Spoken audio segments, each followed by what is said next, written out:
हरे कृष्णा दोस्तों, welcome to mysterious Ahilya. आज मैं आपके लिए एक ऐसी मूवी लेके आई हूँ जिसने कभी न कभी आपको डराया ज़रूर होगा। चलिए आज हम देखते हैं the most classical horror thriller 1988 वीराना। शुरुआत में हम देखते हैं एक तांत्रिक को जो शैतान की पूजा कर रहा होता है। उस पुजारी के गुंडे एक आदमी को पकड़ के चुड़ैल को सौंप देते हैं। फिर वो चुड़ैल उस आदमी को मार डालती है। दोस्तों, हम देखते हैं कि चंदन नगर नामक गांव में बहुत सी मौतें होती रहती है, जिसके कारण गांव वाले ठाकुर को एक खूबसूरत लड़की बताते हैं जो एक चुड़ैल है। वह लड़की लोगों को अपने हुस्न के जाल में फंसाकर वीराने में मार डालती है। ठाकुर का छोटा भाई समीर उस चुड़ैल को पकड़ने की ठान लेता है। जाने से पहले ठाकुर समीर को ओम का सिंबल देता है और वो उस वीराने में निकल जाता है। वीराने में पहुंचते ही उसे रास्ते में एक खूबसूरत लड़की लिफ्ट मांगती है और एक बड़े बंगले में ले आती है। वह लड़की समीर से ऐसे चिपकती है जैसे चंदन की लकड़ी से सांप। समीर उसके गले में एक चमगादड़ का लॉकेट देखता है और जैसे ही वह चमगादड़ का लॉकेट उसके गले से निकालता है, वो बहुत ही भयानक चुड़ैल में बदल जाती है।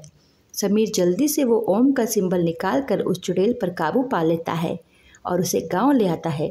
गांव वाले उस चुड़ैल को फांसी पे लटका देते हैं। आधी रात में हम देखते हैं कि शैतान का पुजारी चुड़ैल की लाश को ले जाकर एक ताबूत पे रखते हैं और ठाकुर से बदला लेने का प्रण लेते हैं।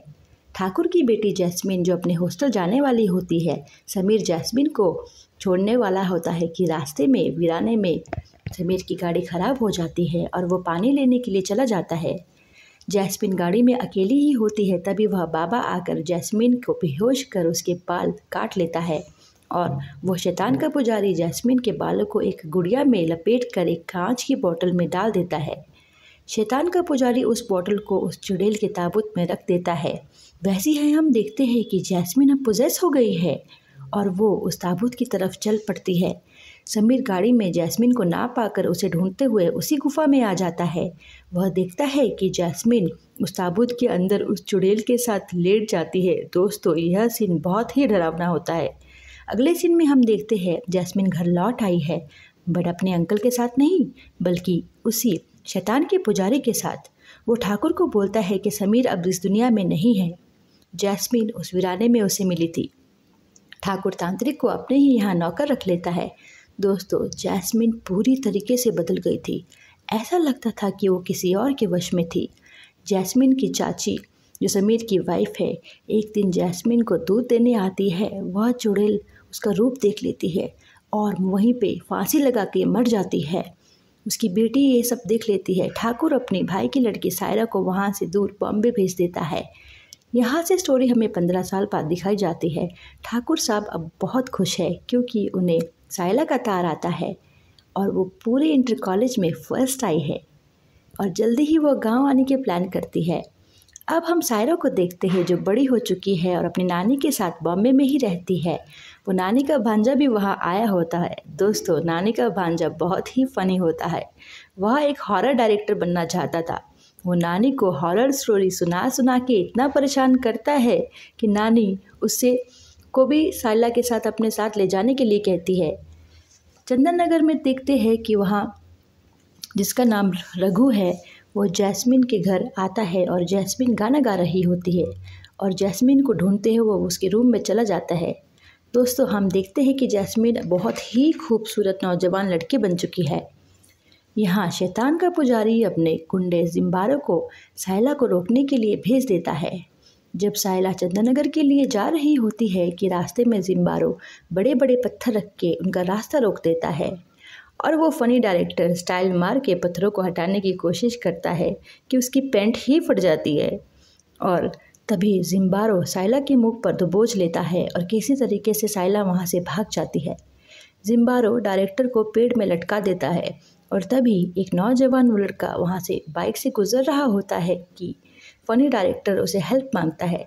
तभी वह लड़का जिम्बारो से हाथापाई करता है और किसी तरीके से उसे बेहोश कर देता है। सायला उसका नाम और काम पूछती है। वो अपना नाम हेमंत बताता है और काम की वो तलाश कर रहा होता है। सायला उससे अपने साथ ही चंदन नगर चलने के लिए बोलती है, जहाँ उसके ताऊजी एक बहुत बड़ा लकड़ी का कारखाना चलाते हैं। यहाँ हम देखते हैं कि जैस्मिन को फिर से दौरा पड़ जाता है और वो सबको मार डालने की बात करती है और फिर बेहोश हो जाती है। होश आते ही उसे कुछ याद नहीं रहता। डॉक्टर ठाकुर को जैस्मिन का दिमागी इलाज करने के लिए सलाह देते हैं। फिर हम जैस्मिन को एक पेट्रोल पंप में पेट्रोल भराते देखते हैं। पेट्रोल भरने वाला लड़का जैस्मिन से फ्लर्ट कर रहा होता है। जैस्मिन उस लड़के को हवेली के पीछे झील के किनारे आने को बोलती है और यह सब रघु देख लेता है। वहाँ साइला घर पहुँच जाती है और ताऊजी को बताती है कि किस तरह से हेमंत ने उसकी जान बचाई है। तो ताऊजी हेमंत के बहुत शुक्रगुजार होते हैं। साइला जैस्मिन को मिलके कहती है कि दीदी आप बिल्कुल नहीं बदले, वही बंद कमरा और वही तन्हाई। वहाँ वो पेट्रोल पंप वाला लड़का झील के किनारे जैस्मिन को मिलने आ जाता है। जैस्मिन उसे बड़े बंगले में ले आती है और शराब पिलाकर मौत के घाट उतार देती है। अगले दिन लोगों को उस लड़के की लाश मिलती है जिसे रघु पहचान लेता है और ठाकुर साहब को बोलता है कि ये जैस्मिन ने ही उसे कल रात झील के किनारे बुलाया था। वहाँ जैस्मिन फिर वीरानों में भटक रही होती है और सुनसान रास्ते में चल रही होती है कि तभी एक आदमी गाड़ी में उसे लिफ्ट देता है और वो गाड़ी में बैठ जाती है। वो आदमी जैस्मिन को देख ही रहा होता है कि अचानक उसके पैर धीरे धीरे उल्टे घूम जाते हैं और पूरी तरीक़े से वो चुड़ैल बन जाती है और उस आदमी को मार डालती है। रघु फिर ठाकुर साहब को बोलता है कि वीरानों में आज फिर एक अजनबी की लाश मिली है जिसके पास आपके ख़ानदान का रुमाल है। ठाकुर जैस्मिन को कत्लों के बारे में पूछता है पर जैस्मिन कुछ नहीं जानती। दोस्तों, हम जानते हैं कि जैस्मिन सच बोल रही है और वो एक काले जादू की शिकार है। ठाकुर उसे बोलता है कि क्यों तुम वीरानों में भटकती हो। तभी हम देखते हैं कि जैस्मिन फिर पोजेस हो गई है और वो पोजेस हालत में ही बोलती है, मुझे वीराने अच्छे लगते हैं। ठाकुर थोड़ा सहम जाते हैं। रात को रघु गहरी नींद में सो रहा होता है कि बाबा की बिल्ली आकर उसे हमेशा डिस्टर्ब करती है, जिससे रघु बहुत नफरत करता है। आगे हम डॉक्टर को जैस्मिन का दिमागी इलाज करते देखते हैं। डॉक्टर जैस्मिन को हिप्नोटाइज कर देता है और रिकॉर्ड कर रहा होता है। हिप्नोटाइजेशन के दौरान जैस्मिन अपने बचपन के उसी हादसे में चली जाती है जहां वो उस चुड़ैल के साथ उस ताबूत में लेटी होती है और अपने अंकल को हेल्प के लिए पुकारती है और उसी वक्त वो फिर से पोजेस हो जाती है और सबको मार डालने की बात करती है। डॉक्टर वो रिकॉर्डिंग ठाकुर साहब को बता के बोलता है कि ऐसा लगता है कि जैसे जैस्मिन के शरीर में कोई और ही है। ठाकुर डॉक्टर को कुछ दिनों यहीं रहने के लिए बोलता है और वो वहीं रुक जाता है। आगे हम देखते हैं कि रघु बाबा की बिल्ली को एक बोरी में बंद करके मार डालता है और डायरेक्टर के साथ मिलके घर के पीछे उसे काट देता है। अगले दिन आधी रात को फिर उससे उसी बिल्ली की आवाज़ आती है और वो बिल्ली की परछाई से बहुत डर जाता है। दोस्तों, यहाँ बहुत फनी सीन होता है। डायरेक्टर रघु को बिल्ली की लाश दिखाने ले जाता है और वहीं ज़मीन में घुस जाता है।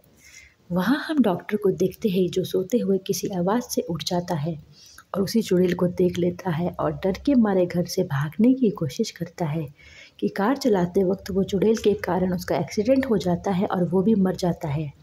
तभी डायरेक्टर सभी मौतों के लिए कहता है कि अब तो यहाँ होलसेल पर लोग मर रहे हैं। तभी हेमंत बोलता है कि मुझे तो उस बाबा पे शक है, मैंने आधी रात को उसे कहीं जाते देखा है और आज रात वो बाबा का पीछा करने का प्लान करते हैं। रात को जैसे ही बाबा निकलता है वो लोग उसका पीछा करते हैं। बाबा समझ जाता है और उनके पीछे अपने गुंडे लगा देता है। गुंडे और हेमंत में हाथापाई होती है और उसे वो पकड़ के उसके ऊपर चाबुक चलाते हैं। बाबा अपने असली रूप में दिख जाता है और हेमंत को के जख्मों पर नमक छिड़कने के लिए बोलता है। हेमंत कहता है कि तुम इंसान नहीं, तुम शैतान हो। बाबा कहता है कि मैं शैतान नहीं, मैं शैतान का पुजारी हूँ। तभी हम देखते हैं कि साइला के पापा जिंदा है और बाबा के कब्जे में थे। दोस्तों, यहाँ बाबा ने उनकी मौत के बारे में झूठ कहा था। साइला अपने पापा को देखकर बहुत खुश होती है। बाबा बरसों से आज रात का इंतज़ार कर रहा होता है।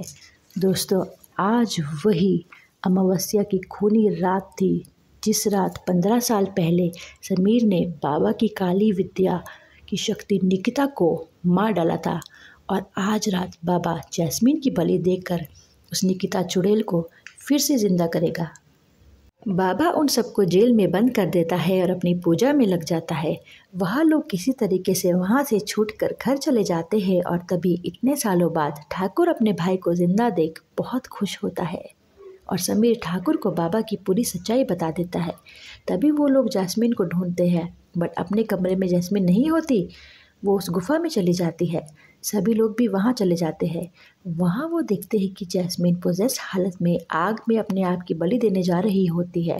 वहाँ ठाकुर उस ताबूत से उस बॉटल को निकाल लेता है और जैसे ही उसे तोड़ने ही वाला होता है कि बाबा उसे बोलता है, इस बॉटल के टूटते ही जैस्मिन तो आज़ाद हो जाएगी, बट तुम मारे जाओगे। ठाकुर अपनी जान की लापरवाह करके अपनी बेटी के लिए उस बॉटल को तोड़ देता है और वैसे ही जैस्मिन होश में आ जाती है। बट अब ठाकुर साहब इस दुनिया में नहीं रहे।